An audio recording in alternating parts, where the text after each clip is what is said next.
bubur lambuk atau nasi Pakistan ayam original.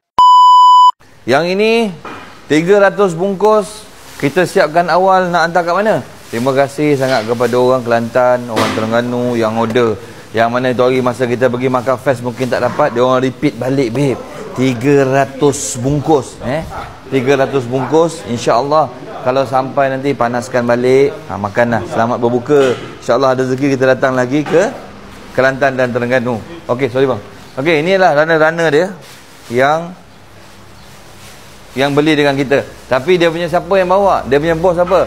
King of Road Trip. Jadi kalau korang yang nak yang nak beli melalui dia, bolehlah follow dia, King of Road Trip. Dia akan bagi tahu jadual-jadual dia dekat muka buku dan dekat mana-mana pun. Okey, ada lagi orang tanya, ni nasi-nasi yang kita dah siap pack. Okey, yang tu saya nak cerita sikit sekarang ni, yang special dekat sini.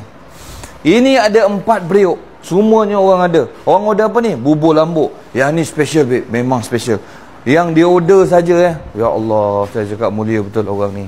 Yang dia order 800 lamb shank dengan 4 set bubur lambuk. 4 set bubur lambuk. Jadi sekarang ni agak-agak hari Rabu ni, kalau saya nak buat bubur lambuk, korang bagi pilihan lah. Rabu ni bubur lambuk atau nasi Pakistan ayam original macam itu hari. Nak bagi percuma, korang komen. Saya tengok kejap lagi komen yang mana satu yang banyak, saya akan buat. Kalau bubur lambuk korang dah biasa makan, kita tukar kepada ayam. Kalau rasa macam nasi Pakistan ayam dah biasa makan, kita tukar kepada bubur lambuk. Tapi buat sementara ni, 2 pilihan dulu. Okey, lokasi yang kita akan bagi ni sama juga. Makanan percuma ni kita akan bagi dekat TM Point Shah Alam, Section 14, bersebelahan dengan Hotel Mardiah. Okey, tempat tu tempat yang pertama sekali buat event tahun ni. Orang agak keliru sikit.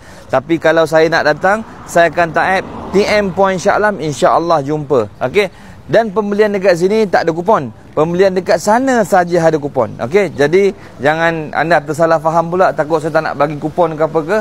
Okey, jangan risau. Orang tanya kita, bang berniaga sampai bila? Tak tahu lagi sampai bila. Mungkin 21, 22 dan 23. Tengok pada keadaan macam mana. Okey, terima kasih sangat kepada yang dah support. Lamb shank kita masih banyak. Jadual apa yang kita akan bagi percuma setiap hari selama bulan Ramadan, iaitu teh halia. Kita akan bagi 3 lebih sampai 4 petang waktu dia. Okey.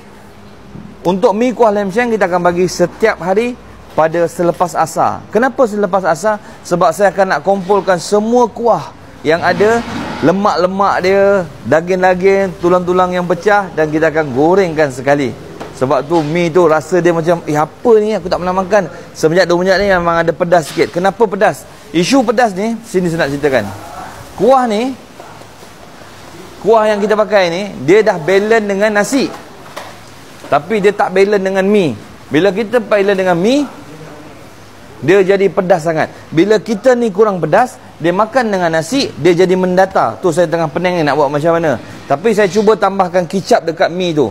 Tengok berjaya ke tak berjaya. Hari saya beli kicap, tambahkan balik mi. Dekat mi tu tengok pedas ke tak pedas. Okey, terima kasih kepada anda yang dah support kita. Salam apa?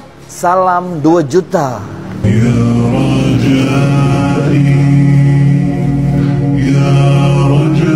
Okey, saya minta tinggi dulu. Terima kasih semua yang dah tengok.